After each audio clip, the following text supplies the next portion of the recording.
Hello and welcome to Schweet Shiznitz. I'm your host, Jason White. And I'm your hostess, Krista White. And for our listeners who may be listening to us for the first time or may not know exactly what this is, what exactly is Schweet Shiznitz? Obviously, we're a podcast if you're listening to us. And we watch 80s movies. And then we get in on here and we let you know what we thought about the 80s movies. Yes, we share with you some information you may not know about the 80s movies. We give you our thoughts about them and just share various information about our feelings and views on the movies and how they've held up, different things like that. So we will begin for this week. First thing, just to give you some background, we are on Facebook. We are on Twitter at Schweet Shiznitz. We're on Facebook at facebook.com/Schweet Shiznitz. We can be emailed at schweetshiznitz@gmail.com. And if you would like to give us your money, we would gladly take it. This podcast is paid for by listeners like you, and you can help support us at patreon.com/Schweet Shiznitz. There's a running theme in all of that, and that is Schweet Shiznitz. We also appreciate if you subscribe to us and give us 5-star reviews. If you give us a 5-star review, we will read it on the podcast. You know, you've gotten really good at saying Schweet Shiznitz. I've gotten a lot better. There was a point in time where, it was a little scary. So we did get one new 5-star review this week. It is from Tommy on the Spot. And Tommy, the review is titled Hooked from Start to Finish. And Tommy writes, first off, the thing that jumped about this show right off the bat was the effort in the editing and choosing really good music that draws you in. From there, the family is super engaging and all have a similar dry wit that you can't help but love. I listened to the Princess Bride episode and it was great. You can tell that the family has a good time making the podcast, and so you, the listener, do in turn as well. 5 stars all around. Oh, yes. We're a lot of fun, aren't we? We are. Now, if you have not listened to our Princess Bride episode, that is one of 2 episodes we have done thus far that we invited our 18 and 14-year-old along to record with us. So there's there are a couple extra voices in that one. And maybe a little bit of doggy toe tapping in the background also. Yes. Our 14-year-old so far has watched all of our movies with us, but does not necessarily like getting behind the microphone for all of the podcasts. So she has done a couple with us, and we'll probably join in for a couple more here and there, but won't be a regular guest. We'll probably have other guests on from time to time. They won't always be our children. So the movie we watched this week, what was the movie we saw this week, Krista? The movie we saw this week was Poltergeist. The house looks just like the one next to it. And the one next to that. And the one next to that. A young couple live in it. Give Ken a kiss. You are so obnoxious. With their 3 children. Poor Ken. Honey, Chewy tried 10 times. And something more.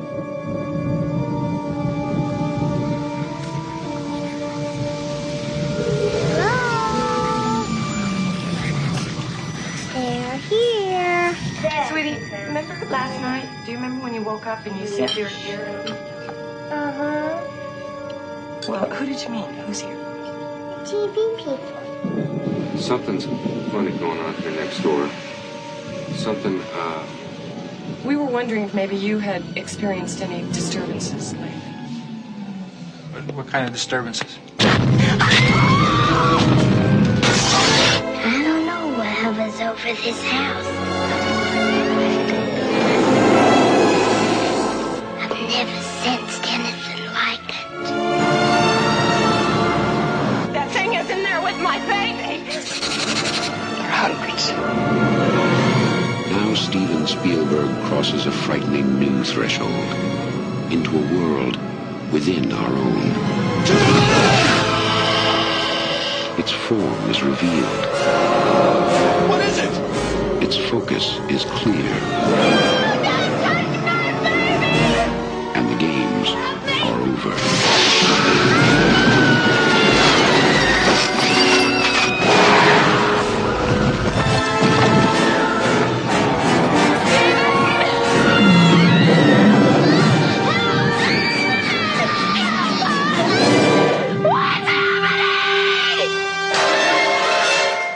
Poltergeist. It knows what scares you.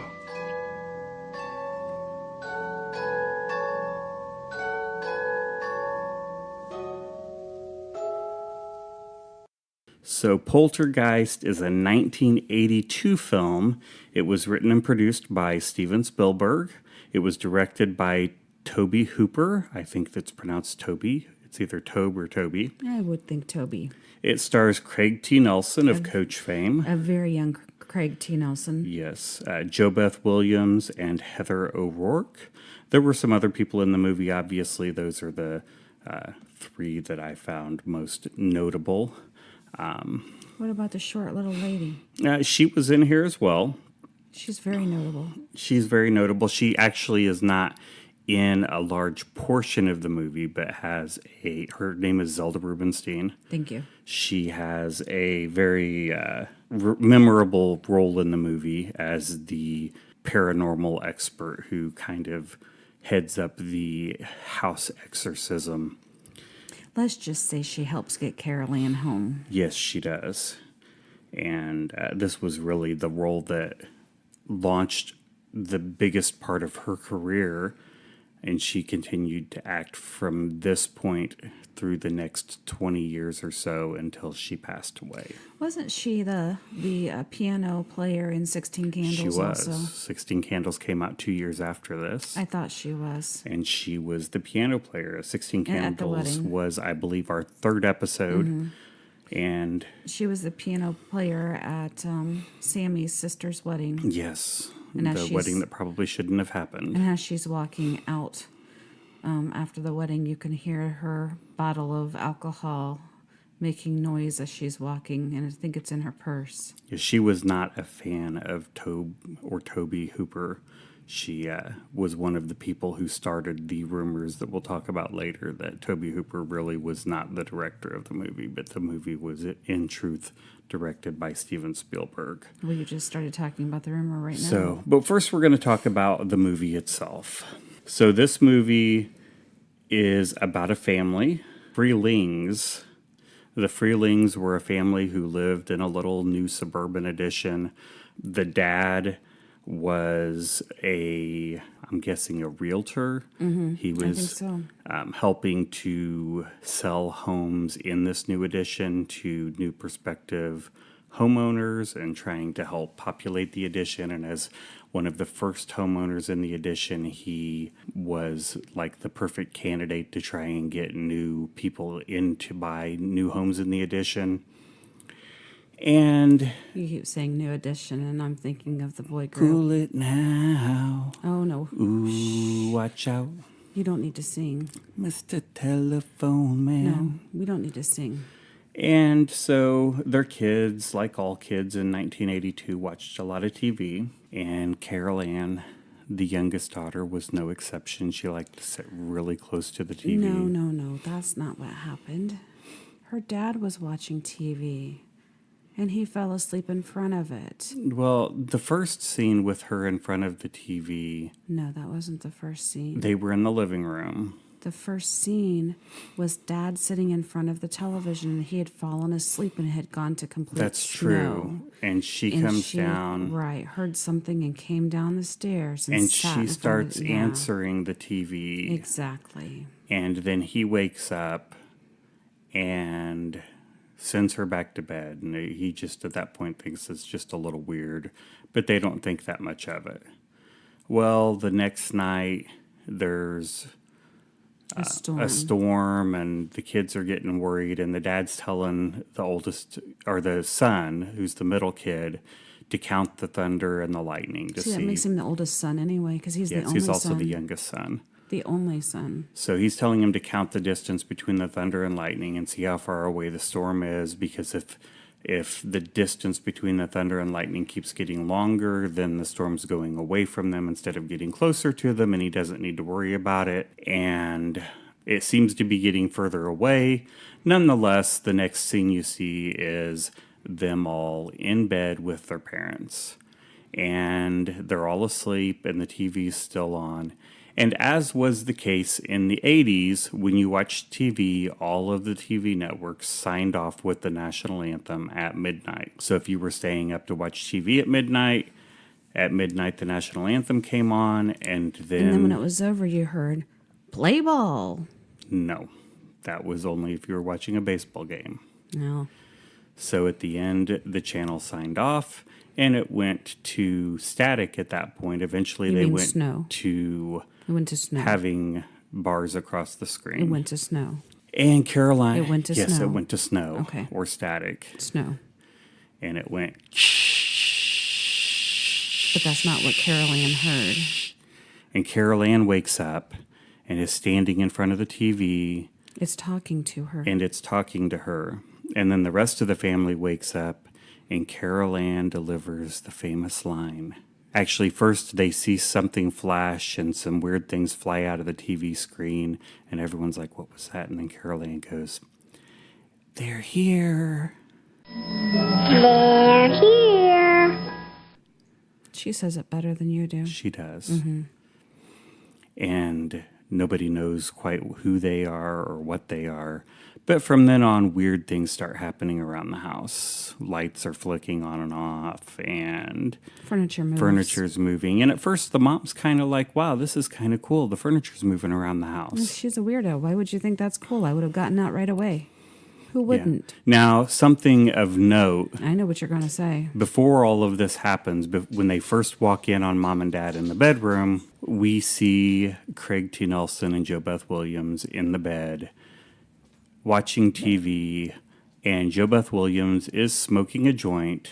And okay, we had to take a short break, but we are back. So we were discussing, Marijuana smoking. yes, they were laying in the bed, and Joe Beth She Williams is was smoking smoking a a joint, joint. and Craig T. Nelson is attempting to roll a joint, not very successfully, and they end up switching. She hands him the joint, and she takes the rolling papers and very quickly rolls up a joint. So apparently this was not Joe Beth Williams' first attempt at rolling a joint, because she seemed to be quite the expert at it. So, and then, of course, the rest of the family comes in, And they hide everything. and they quickly hide everything, and they were seeming like they were preparing to be a little frisky, and their plans changed quickly when the rest of the family well, they started hadn't all barging come in. in. The older sister was gone. Yeah, I don't remember where. she was at a sleepover, I think. I don't know. Library. It's hard to say. Yeah, she was a bit of a... Okay. I know what she you're was a gonna say. bit promiscuous in the movie. So, and so as these things start showing up and weird things start happening, the mom at first is a little freaked out because, like, she notices, she walks in the kitchen and all the chairs are moved, and she asks Carol Ann, because Carol Ann's the only one who's still home, if Carol Ann moved the chairs. And Carol Ann's like, no, I didn't move the chairs. And the mom's like, okay, so she puts them all back. She goes in the kitchen for just a second and turns around, and all the chairs are stacked up in a big pyramid on top of the table. And then she kind of freaks out. Well, then she starts noticing that she can do different things. Like, she can put a chair in a spot in the room, and it will slide across the room. And apparently she can put Carol Ann on the floor in the same spot, and Carol Ann will slide across the room. And it becomes kind of like a carnival ride that you can just sit on one side of the room, and whatever these ghosts are will slide you across the room to the other side. And Once again, I would have left the house. But you yes. know. So when the dad gets home, she's like, check this out. And she sits Carol Ann on the floor and watches her slide across the floor. She puts a helmet on her first. Yeah, she puts a football helmet on her first because, you 'Cause know, that makes you it wouldn't all want her to get better. hurt Yeah. by the ghost sliding her across the floor. But then things start getting weirder. They're in bed and things start flying across the room and all the kids are freaking out. And the tree that's outside the one kid's room that he's always been kind of afraid of comes alive and crashes through the window. Well, it appears like there's a tornado, a storm Yes. happening, but it only seems to be affecting their home. Yeah, and so the tree crashes through and takes him and pulls him out and tries to eat him. Well, while they're all trying to, or while the dad's trying to save him from the tree, and the mom, Carol Ann is in the meantime in her bed getting sucked along with all of her belongings into her closet. And I think the point of that was they were trying to distract the parents so that they could take Carol Ann. And they're able to rescue their son from the tree so he doesn't get eaten by the tree. But they aren't able to save Carol Ann. They come back in the house. They can't find Carol Ann anywhere. They think she's missing. But then they start hearing her voice. Well, the brother starts hearing First, the her. brother hears her voice, and then he calls his parents in, and they hear her voice as well. And he calls mom down towards the TV, and then she realizes that her voice is coming from inside the television.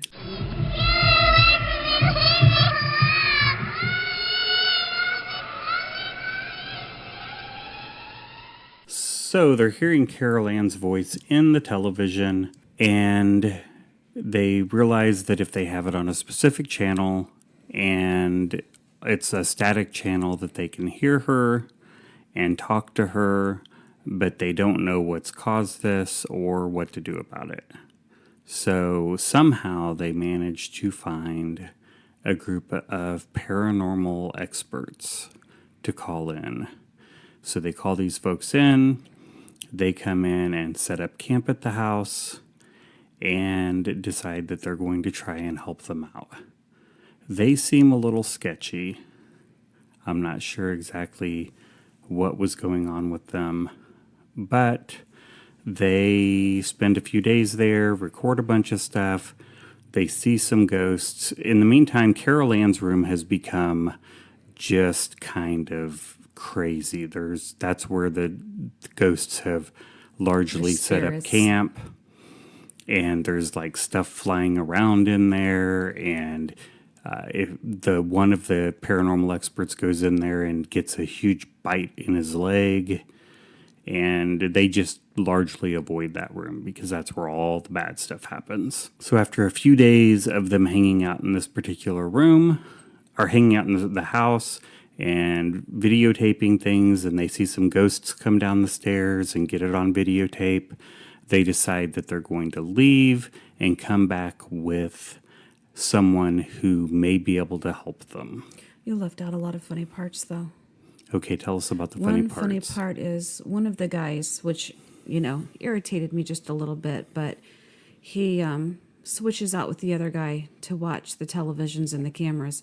He goes into the kitchen and just starts going through their cabinets and starts eating.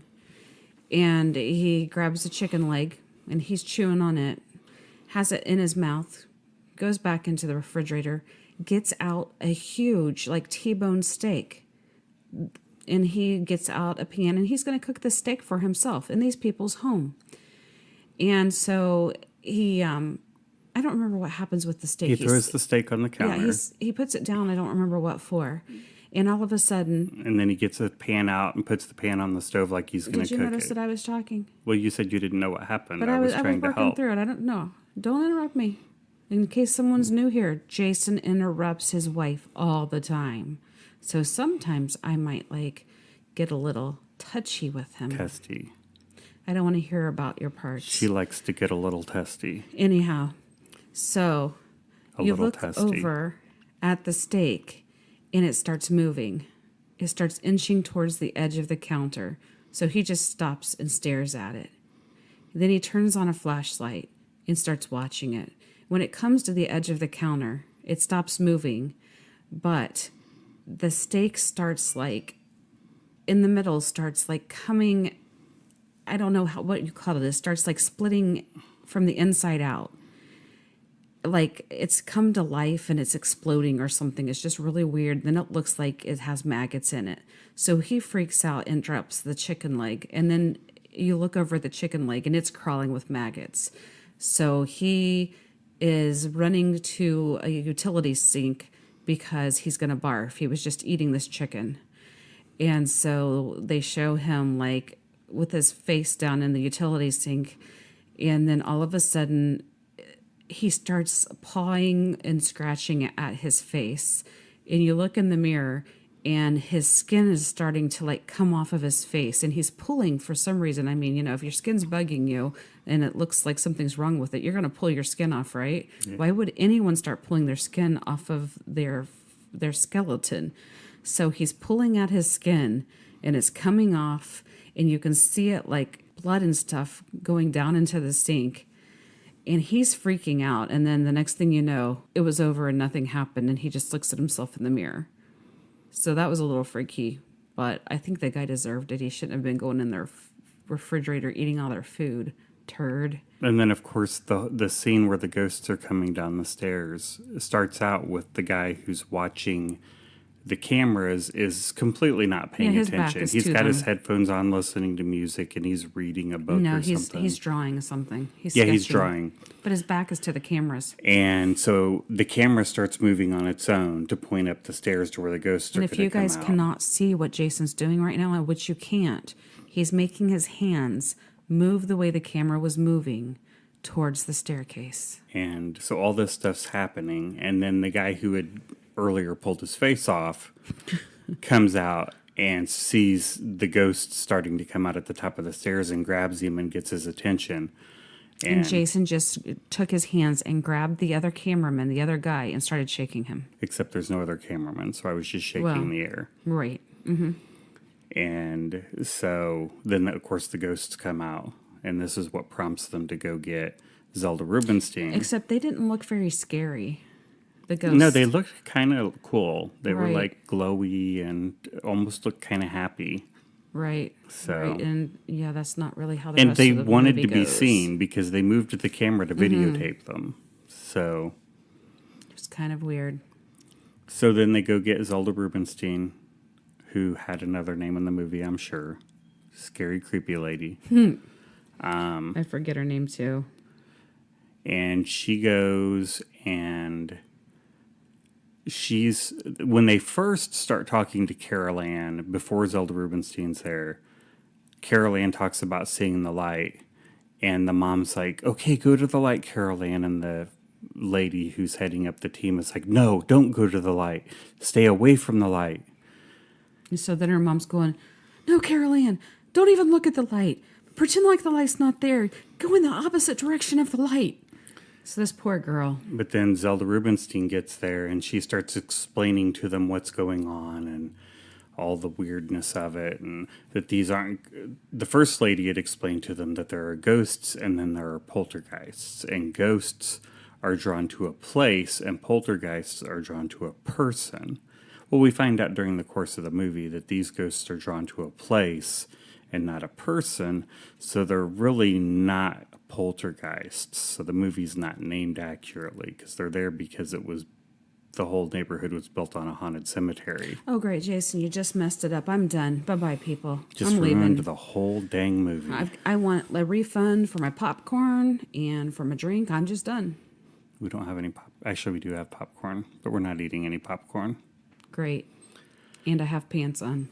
So... Do you have pants on? I do have pants on. Wow. We went to the gym today, and I'm wearing my I'm workout going to take my pants off, and you got to give me money back for my popcorn. Okay. So, crazy Zelda Rubinstein lady comes along, and she's... Just Zelda lady. She's telling them what all is going on, and she thinks she can save Carol Ann, and she's got a plan, and they need to go into the room... Carol Ann's bedroom, which she actually bedroom. shared with her brother. Yes, she did share it with her brother. So they have to go into the bedroom. But the good thing is, in the meantime, the brother went to stay with his grandma. Yes. Which is a good idea. Yes. Because it got really crappy. Yeah, I'm just saying. some bad news. Carol Ann couldn't go stay with Grandma because she was in the TV. Kind of like Mike TV on Willy Wonka and the Chocolate Factory. Except he was a brat. Yeah, he deserved it. Something like that. He should have lived in Carol Ann's TV. Okay. So, crazy stuff happens, and they are like, well, we need to go into the closet because she's gay and she doesn't want anyone to know. Right, no. There were no gay people in movies in the 80s unless they were there for comic relief. Are you sure? Yes, Are you they positive? didn't have gay characters in movies. I bet I could prove you wrong. For serious I bet I points, could except find for- someone. You think you can? I bet I could. There weren't very many. Oh, so now you're backtracking because you know I'm going to find Well, somebody. I'm sure there was probably somebody, but most gay characters in 80s movies were just there to be funny. Like Tootsie. Yeah. Like bosom buddies. They weren't even gay. They That's just true. cross-dressed to get an apartment. Like Jack Tripper yeah, on he Three's wasn't Company. gay either. He just Oh, pretended to be right. gay. That's the gay character. That yeah. I think we've gotten off on something else. Yeah.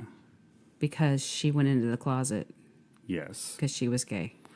Maybe. I don't know. Anyway. So, of course, there's the scene where she's talking about going in after her, and Craig T. Nelson's like volunteering to go in. And no, the mom's volunteering to go in, and Zelda Rubinstein's like, no, I'll go. And you've never been in. And the mom's like, well, you haven't either. And she's like, yeah, you're right, you go. Who wants to go through a paranormal whatever? But the Zelda Rubinstein was very quick to change her mind once the mom was like, well, you haven't been either. Yeah, you're right. You go ahead and go into the demon closet. Yeah. So they end up deciding that the mom's going to go in the demon closet and rescue Carol Ann from inside the TV. It all sounds crazy when you say it like that. Well, it is a little crazy. But they had somehow found an exit through the living room ceiling. Yes, So they that if figured you out- entered through Carol Ann's closet and you had a rope that went from her closet, it fell down through the exit hole, which was in the living room ceiling. If you went in the A hole into the closet, you fell out the B hole into the living room. Correct. And they found a way to put a rope through that way so that you didn't get lost. So they were like, we can tie the rope to around somebody Mom. and throw them in the A-hole, And then there was somebody waiting down in the living room to pull her through the B-hole. with the other end of the rope. I'm just ignoring you. And so they gave her time to find Carol Ann and grab a hold of her. And And then then pull her through the B-hole. and then the one of the guys from the crew started pulling Well, her out. and the dad was down there too, helping pull her Mm-hmm. out of the B-hole. And then her and Carol Ann came out with all this weird pink gelatin It was like glob stuff all raspberry over jelly them. or something. I don't know. No one told me what it tasted like. They didn't seem to mind it because Craig T. Nelson was like sucking all over her face when they got out. You mean he was kissing her? Yeah.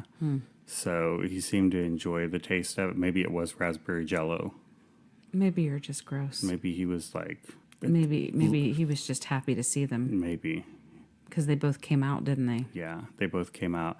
And they were like, we got to get him in the bathtub. Because apparently when you come out of the inside of a TV covered in raspberry jello, You're cold. you need to take a bath. You're frozen and almost dead. Okay, but here's what's really weird. Anyone in their right mind would have immediately gotten in the car with your family and driven far, far away from this place. But no, they decided, let's pack up all of our stuff and then we'll move out like tomorrow or the next day or whatever. And so they're just like la-di frickin' da, taking their time moving. Yeah, well, honey, I got to go over and finish some things up at the office. If the kids get sleepy, go ahead and let them lay down. And when I come back, we'll head over to the Holiday Inn. And I mean, are you an idiot? So he goes over to the office and, starts packing up his crap. And from Mom going through this other portal. She's got big stripes of white in her hair, and she's like, I think I'm going to dye my hair. I mean, who gives a crap about your hair? And the kids are in their PJs, and they're like, yeah, we're tired. We're going to go lay in that hellhole of a room that ate my sister, in the room where the tree ate me, and we feel all comfortable now. We're going to go lay in that room and take a nap. Oh, I'm all tired. Let's go in that room from hell. So they go lay in the room. And in the meantime, Mom goes and gets in her big garden tub and has her hair, all wrapped up in a towel with dye. And I mean, because this all sounds like a good idea, doesn't it? Yeah. And so Dad's gone, and the sister is who knows where again. She's gone a lot. She's with some friends. And so, something starts happening in the kid's room. The kid first... Are you taking my story? The creepy clown... You are, aren't you? ...that freaked him out at the beginning of the movie, he sees again. Is still sitting at the foot of his bed. Story? Yes, but you were missing the whole... Who said I wasn't going to talk about You this? said, and then something happened. But who knows? Did you know I wasn't going to talk about the clown? Well, hopefully you would have gotten there. But he throws his coat to the clown to try and cover it up, and it misses. So then he decides just to go to sleep. Yeah, but then he looks back up. No, and, he hears a thud. Yeah, and guess what's not there anymore? Your mom? The clown. So it wasn't your mom? No, unless my mom's a clown. I'm not going to say anything. That's good, because she listens to this. No, we found out she doesn't listen to all of them because she did not listen to The Princess Bride. Right. But she watched this movie, so she's probably going to listen to this. I don't know. Anyways, the clown's gone. So he's looking around, seeing where the clown went. And the clown is nowhere to be seen. I know where I'm going to put the clown. And then he looks under the bed on one side, doesn't in the see bee hole. anything. I'm going to put the clown in the bee hole. Well, you have to put it in the A-hole so it comes out the B-hole. Well, might hurt a lot more that way. And then he looks down the other side, and the clown grabs him and pulls him under the bed and starts strangling him. So, let me get back to my story now. So, crazy stuff starts happening in the crazy kid's room again, because why wouldn't it, right? Mom starts hearing him yell. So she jumps out of the bathtub. But she's having an awful hard time getting out of the bathroom because forces are working against her. And so in the meantime, she does end up opening the door, but she is having a hard time getting to the kids' room because there are things keeping her away. And there's like weird foamy stuff sealing the door closed. Right, and I'm pretty sure, doesn't it like throw her like up on the ceiling, and then there's like a monster head that comes through the door, and yeah, it's throwing her all around the place, and it's just crazy. And then she ends up at some point downstairs, and she's yelling for help, yelling from the neighbors. She's outside. Right, nobody's helping her, nobody's stopping to help because, yeah. These are just the weird people with the house. She even ends up throwing her into the pool that they were trying to build, which is what caused this whole thing in the first place, because they didn't know that his boss had built over a cemetery. And when he did find out, Craig T. Nelson, his boss, told him, oh, don't worry about it. We just moved the cemetery and now they can visit it, 5 miles down the road. It's all peaceful and shady down there. Well, come to find out, all he moved was the headstones. So when they started digging and putting the pool in their backyard, that's when they started moving and messing with the, quote, spirits that had been buried there, and it started disturbing their graves. So when she's outside and trying to get to her kids, these forces pull her into this mud hole at this point because it's raining like crazy outside, and all these skeletons start popping up around her in the where the pool's supposed to be. And she can't get out. And they're pulling her, and she's screaming, and then coffins start popping out. And the everywhere. pool hole's all mud, so as she's trying to climb out, she keeps sliding back in. Because there's like squishy mud everywhere, and she can't hold on to anything because it's just squeezing through her fingers. And then she finally gets out, and I think her husband gets home. He wasn't there quite yet because she gets into the house, and there are skeletons and graves popping up from the floor of like the kitchen and stuff. Well, and they're popping up like all in the yard and everywhere. All over the place. It's And she's still just trying to get to the kids. And she's yelling at the ghost at this point that they can't take her kids. They can't have them.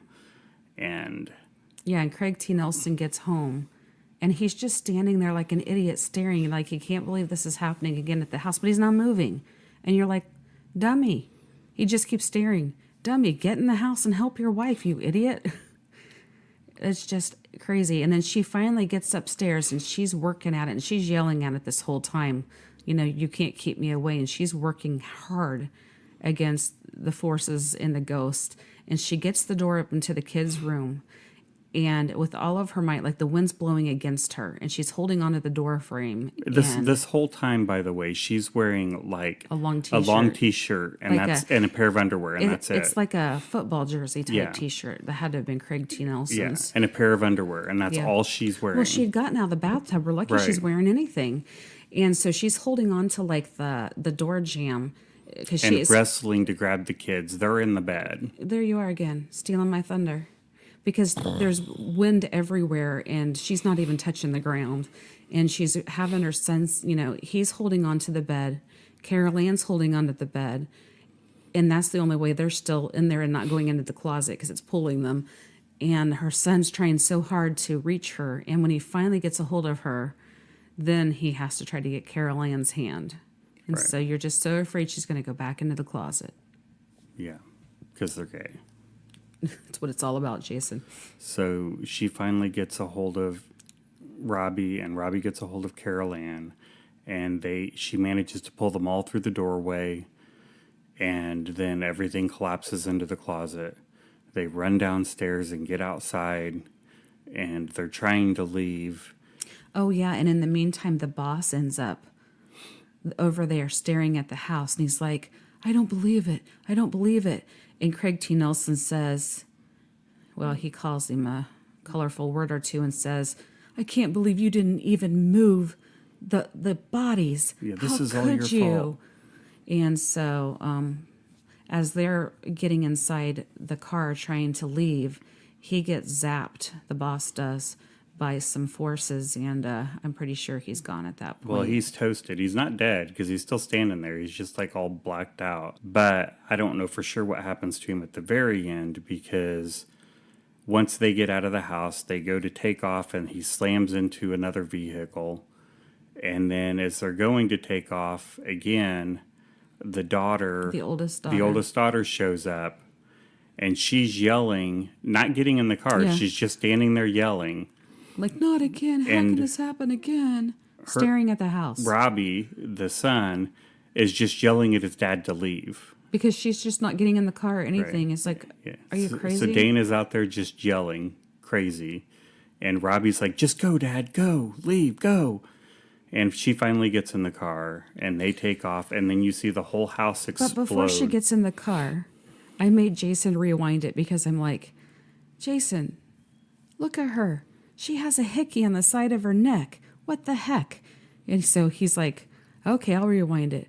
Yeah, sure enough, she has a big red hickey on the side of her neck after she gets back because her boyfriend brought her back and she gets out of his car. Yeah, she went to visit him while they were waiting for Dad to get home. And through all of this, one of the lines earlier in the movie, before she's going to see her boyfriend, they're talking about what's going to happen. And she's like, where they're going to go, yeah. What hotel? Mom's like, well, we're going to go to the Holiday Inn on I-74. And the daughter's like, oh, yeah, I know that hotel. It's a nice one. And her mom's like, you do? And then nothing. Yeah. And then she's like, like she's not supposed to know where the Holiday Inn on I-74 is. Or about it or anything. But just the fact that she has this huge hickey on the side of her neck, you're like, all right. So Dana was a bit of a floozy. So she finally gets in the car. And they take off. And their house is eating itself. Like gets sucked into the ground. Into a big hole in the ground. And the neighbors are just staring. I mean, I would have been like burning rubber. And they finally get to the hotel. They get checked in. Well, they don't even show him check in. Apparently, the dad had checked in because he had a room key, and they go into the room. Mom is still just wearing a T-shirt and a pair of underwear. Well, yeah, because it was more important for Dad to do all that checking in while the family was still at the scary house, taking a leisure bath, coloring some hair, and the kids were, sleeping in the scary room because that all makes sense. Yeah, and then so they go into the hotel room, and the next thing you see is Dad taking the TV that's in the hotel room and pushing it out onto the balcony because they do not need any more TVs in their lives. Never. And then that is the end of the movie. Yes. And I was thinking that this was the movie that scared the crud out of me as a child. And I'm like, I just kept waiting for this scary preacher man who scared the crap out of me all the time, and he never showed. Well, that's because he is on another Poltergeist movie, not this one. So this was not the one that scared the crap out of me. It was creepy. It was not like Have Nightmares scary. No. So Stephen King we're moving into trivia now, so miscellaneous facts you may not know about the movie. Stephen King was approached to help write the movie, but he wanted more money than Spielberg wanted to pay him, so they moved on without Stephen King. So I don't know if this movie would have been scarier. It would have been Stephen King's first screenplay. He had not written for any movies prior to this. Additionally, Drew Barrymore had auditioned for the role of Carol Ann and was passed over because Spielberg wanted someone more angelic. Steven Spielberg, however, was making another movie at the same time as he was making this movie and found another role for Miss Drew Barrymore, which launched her career. And that movie was E.T. E.T. Didn't know you wanted me to say something. So Drew Barrymore ended up being in E.T. instead, as she got the role in E.T. because of this audition for Poltergeist. The movie was originally supposed to be a sequel to Close Encounters of the Third Kind. They ended up making it a paranormal movie instead of an alien movie. That is said to be largely because of the influence of Tobe Hooper, the director. Who didn't really direct it. Right. Right. He had previously made his biggest movie up to this point was the Texas Chainsaw Massacre. So horror was more in his veins than alien movies. Dominique Dunn, who played Dana Freeling, The oldest kid. yes, was strangled just months after this movie was released by her boyfriend. Ex-boyfriend. They had an argument, and he choked her to death.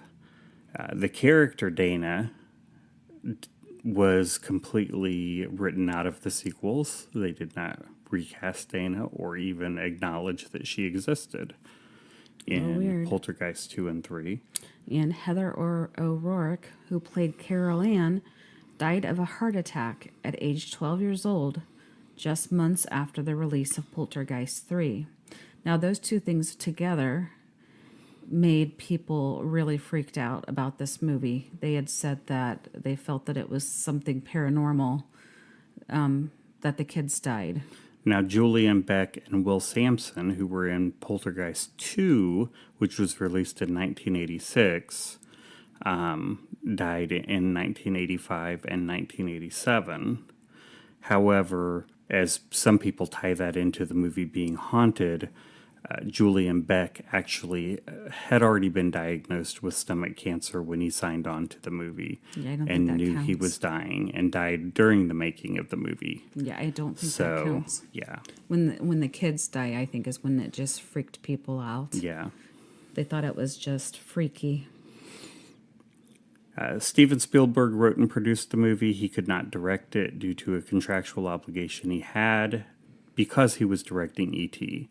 The movies actually came out within 2 weeks of each other at the box office, and they were, for the year of 1982, the number 1 and number 8 grossing movies of the year. E.T. was number 1, wasn't it? E.T. was number 1. I figured. Though it is disputed as to how much of a directorial role he had in the movie, as we discussed before, Zelda Rubinstein had said that Spielberg basically directed the movie. However, of the 10 months they spent filming the movie, Zelda Rubinstein was only on set for 6 days, so I don't know that she is qualified to make that. She did not like Tobe Hooper because she thought he had drug problems, and she was quoted as saying that he could not direct traffic. So I guess that's something. her opinions on him may have been more personal. Probably so. The movie was said to be based on a combination of the Twilight Zone episode Little Lost Girl, which is about a girl who's taken into another dimension through a wall, and the Black Hope Curse, which is an allegedly true event in Texas, where homes were haunted after being built on a slave cemetery. The Black Hope Curse is believed to be true. There were 2 families whose homes were haunted after they found out, actually, in a very similar situation. One of them was digging a swimming pool in their yard and found human remains. And upon researching, found out that there was a slave cemetery that had been there, that the neighborhood was built on top of. They were reporting all sorts of weird things happening in their homes, 2 different families. And after all of these things were happening, they went to sue the land developers. They lost the lawsuit. One of the families, the wife of the family, went to dig up the remains of one of the bodies so that she could prove that it was built on a cemetery. She became very ill. Her daughter went to finish digging up the remains, and while digging up the remains also fell ill and ended up dying of a heart attack. And both of the families ended up losing their homes. New families have since moved into both of the homes and have reported no such incidents. So either the houses are not haunted and maybe the people who lived there were a little woohoo, or the houses were haunted and they just moved on. And the scene where Robbie is swallowed by the tree, they actually filmed the scene backwards. So Robbie was actually not swallowed by the tree. This tree was actually spitting Robbie out. And then they played it in reverse, so it looked like it was swallowing Robbie. And So swallow or spit? spit. All right. And then finally the scene where Marty, the scene you referred to earlier, where Marty is looking in the mirror and starts pulling big chunks of his Hallucinating? face off. Yes. Yes, that is actually Steven Spielberg himself Pulling his face off? pulling the face off of the doll that is supposed to be Marty. The actor who played Marty was so nervous that he would mess that up, and they would have to completely remake that model to be able to wait get a a second second. shot at it. That can't be Steven Spielberg because he would have been over on the E.T. set. I Right. think you're mistaken. No, Steven Spielberg was on the set of this movie every day that they shot. They actually started shooting E.T. the day after this movie finished shooting. And then Tobe Hooper continued the post-production editing without Steven Spielberg as he was starting making E.T. Alrighty then. So yes, those hands that are pulling at that face are actually the hands of Steven Spielberg.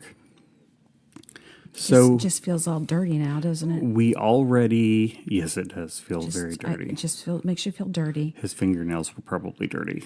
You know, you think it's one person and then you find out it's another, and it's just, So wrong. exactly. So we already discussed the movie and probably covered all of our favorite scenes in the... You did not cover my favorite scenes, or maybe it's not a scene. What is your favorite scene? It might just be my favorite line that I found out that my husband had never seen this movie until this week when we watched it. That is correct. So whenever I would say, "Go into the light, Carol Ann," he had no idea what I that knew was it was from Poltergeist, but I didn't know where the reference.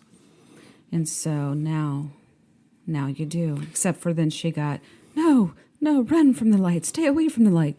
No, wait, go into the light, Carol Ann, go in. And Carol Ann's going, what? Left, right, what? Cross over, children. All are welcome. All welcome. Go into the light. Carol Ann's like, damn it, people, leave me alone. Probably. And so you have to understand that I was raised in a very conservative, religious household, Southern Baptist, and then leaving Southern Baptist, going into a full gospel, not quite Pentecostal home where we didn't watch Smurfs. I watched the Smurfs. Or He-Man. I watched Gargamel. Anything that had any kind of magic.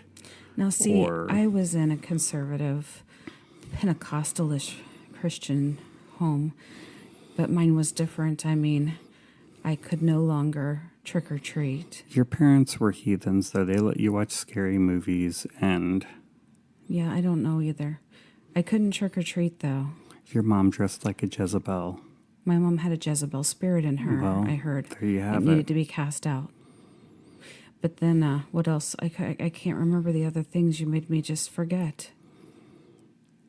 But I didn't listen to secular music. I had to burn my albums. I did, but I had to burn not at home. My Elvis album. Yeah. Devastating. I would never do that again. So, most of my favorite scenes we've already discussed. There wasn't a whole lot of alternate casting. We already discussed Drew Barrymore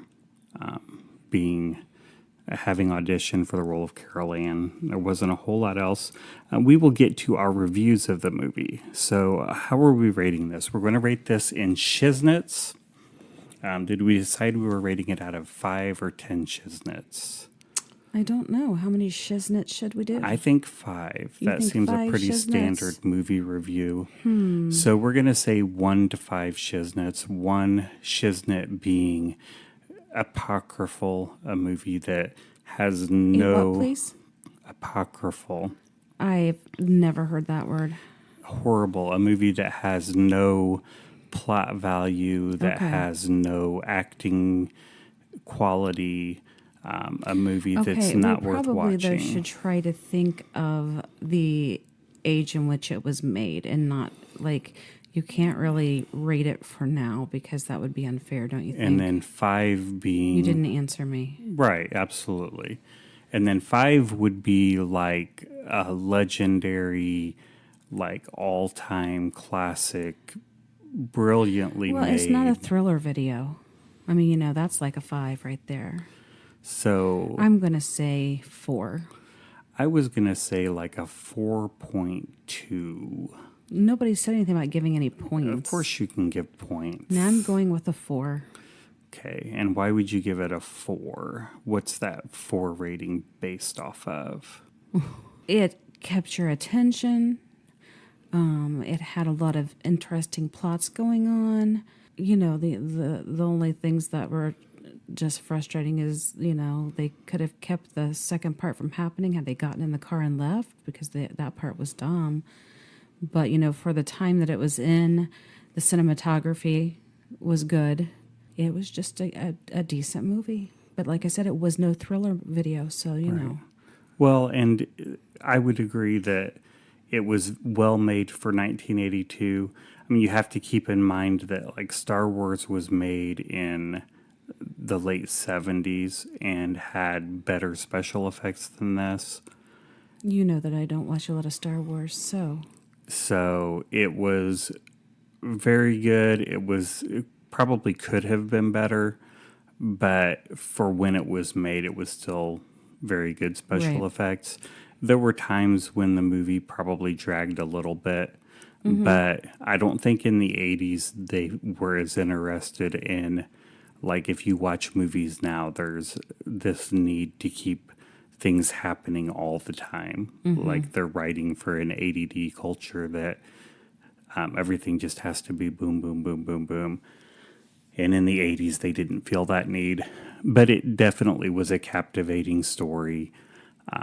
There were probably some holes in the story that if you really wanted to get into the logic of the story, Did you say you the could logic? get into the logic. 2 L's? Yes. Did you intend to say the logic? Yes, but I would Is definitely... that a word? Yes, the Lola. logic. I just made it up, so it is Okay, now. so you didn't really intend to. No. All right. Just checking. But I would say that for all practical Intents and purposes, I would watch it again. I would recommend it. If you haven't seen it, you definitely should see it. It's definitely a movie worth watching. There's not anything super problematic in it. Their 16-year-old daughter is a bit of a horror. I thought you were getting ready to call her I something will else mention for a second. that it was a little bothersome when the 16-year-old daughter goes out back getting ready to head to school. On her bicycle. And all the construction workers are hooting and hollering at her and making crude gestures. She responds appropriately and flips them off. And the mom is washing out the kitchen window and laughs about the daughter flipping them off, which is fair, the laughing at the daughter flipping them off. But if I had a construction crew working for me in my backyard and they were catcalling my 16-year-old daughter, I would be having words with them. Yes. It wouldn't just be, I probably would be ha. throwing produce at them through the window. Yeah, it would not have been just let slide. Correct. Even in 1982, I don't think that would have been let slide. She No. may have been smoking weed before that. So, They didn't show her smoking weed that morning. no. But she seemed very adept with the weed, so it's hard telling. Dork. So, we have given our reviews. We're going to discuss some other people's reviews. We will start out with some reviews on Rotten Tomatoes. These are actual critics' reviews. Would you like to read the critics' reviews? No. Okay, then I'll read them. Okay. First, we have Bruce McCabe of the Boston Globe. I'm not going to read the full reviews because they're very long. Yes, that sounds great. So I'll read some excerpts. Bruce McCabe writes, "It raises interesting psychological issues in the context of a Baroque ghost story. Alrighty. It's a devastating commentary on the TV-oriented suburban lifestyle. Finally, it demonstrates the power and efficacy of the story told from the child's point of view." I'm going to say Bruce is maybe a little full of himself. Or he was smoking some weed because I don't remember it being told from the child's point No, of view. the child was inside the TV. Correct. So, That might have been interesting, though, to see it from inside the paranormal universe. yeah, I don't really, watching the movie, I don't get, the morality of it being this is what happens if you watch TV too much. No. It was more of a, this is what happens if you build Leave the homes TV on a cemetery. Yeah, and if you leave the TV on after you've gone to sleep, always turn the TV off before you go to sleep. Now, Time Magazine had a little more, forthcoming. They say the film delivers honest special effects shocks without forfeiting its good nature. Alrighty then. So that sounds fair. And then the staff of Variety magazine were not so fond of the movie. This one was written a little longer ago. It was written back in 2007. And they wrote, "Given the talents, Poltergeist is an annoying film because it could have been so much better."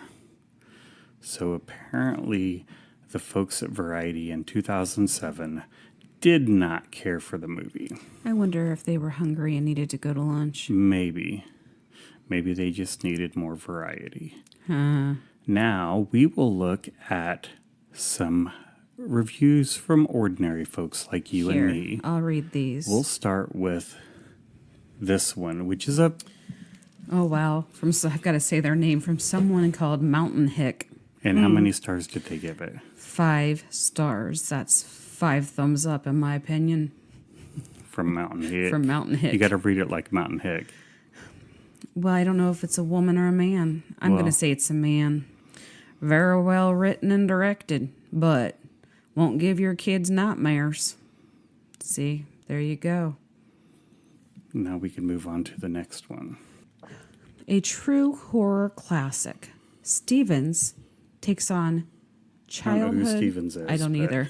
Stevens takes on childhood fears coming to life in exhilarating, terrifying fun. Sounds like we're going on a roller coaster ride, doesn't it? Mm-hmm. This early work marks him as an early found footage ground layer, with his Freeling family being as close to a real family as you can get. Messy homes, talking over each other, sexually active Just parents. like us. I mean, they're talking over each other. Okay, sexually active parents. Now, I don't That recall too. seeing them actually, Yeah. doing the deed. Pot smoking behind closed doors. Kids chasing each other. Beautiful and brilliant. Notice how in recent films, all families are picture perfect and the home's immaculate? Haven't seen that. Kind of takes away from reality and therefore the fear. Stevens, whoever that is, knows family life and showed us how horror can really come to your very home. Oh, really? I'm not sure what movie these people watched. I don't know Just either. slide to the right. You want me to slide right? I don't know that you want me to slide right. Okay, this next person gave a 1-star review. I'm reading reviews. Did you forget? My husband just told me to swipe right, just so you guys know, but I'm not going to. You can swipe right on me, baby. Are you on the phone here? It's my phone. This is a 1-star review. Who's it from? It's from JTYAE. JTYA. Yay. But it's not a yay, it's a boo. What? WUT with 3 question marks. I'm not sure that they really should be giving reviews. What? There's no capitalization either. Okay. Can't believe people call this horror film. Yeah, I saw the film, but not the horror. Listen, buddy, the horror is in your lack of capitalization. Your grammar just really misses the mark The here. horror is their 16-year-old daughter. And then Dustin gives it 1 star and says, OMG, couldn't sleep for days. So apparently that was bad for Justin. Is it Justin? Dustin. And then Ray McCormick, isn't he on Footloose? Ren McCormick. It's Ren's brother, Ray. Or maybe it was his dad that left him. He gives 1 star. Not as good as I remembered. Those things happen, bud. But hey, we gave the good, we gave the bad. We gave them both, and there you We have. have the facts of life. Doo-doo. The facts of life. Doo-doo. So, basically, films are about opinion. Some people like them, some people don't. Some people are wrong. Some just the people way it are goes. stupid. Exactly. Some people think they're not as good as they remembered them. But Maybe, they may have had a you know? head injury I was younger then. or smoked a lot of weed. I was younger then. It was scarier then. Yeah, it is scarier when you're like 9. That's true. And you shouldn't probably be watching it. Yeah, probably not. The movie was originally given an R rating, which was not in our trivia, but is true. And then And Steven Spielberg says, hey, it can't be rated R because I don't write those. he said, I don't make R-rated movies. I make PG movies. So you got to change it now. And they're like, oh, I'm so sorry. Let me change it. And that's how that happened. And they changed it. They didn't Steven mention- Spielberg also, They didn't mention how much money they got in bribe money. he was also largely responsible for the existence of the PG-13 because he made Indiana Jones and the Temple of Doom. And it was rated PG, and a lot of people complained because there's some pretty grotesque scenes in it. And they were talking about the fact that it may have needed to be rated R. And he's like, maybe we should have a rating between PG and R so that, like, It's probably true. teenagers can see it. But not maybe little kids. it's not appropriate for youngins. And they were like, okay, we'll do that for you, Steve. We're going to give you PG-13. And now most of his movies are PG-13. Alrighty. So that's all we have for this week. As we said before, you can follow us on Twitter at Schweet Shiznitz. You can follow me at Gravy Boat Pirate. You can follow Krista at Krista White 73. We're on Facebook at facebook.com/Schweet. You can share our posts and tweets. That would mean a ton to us. Let your friends, family, and followers know about us. This is the best gift you can give us besides money.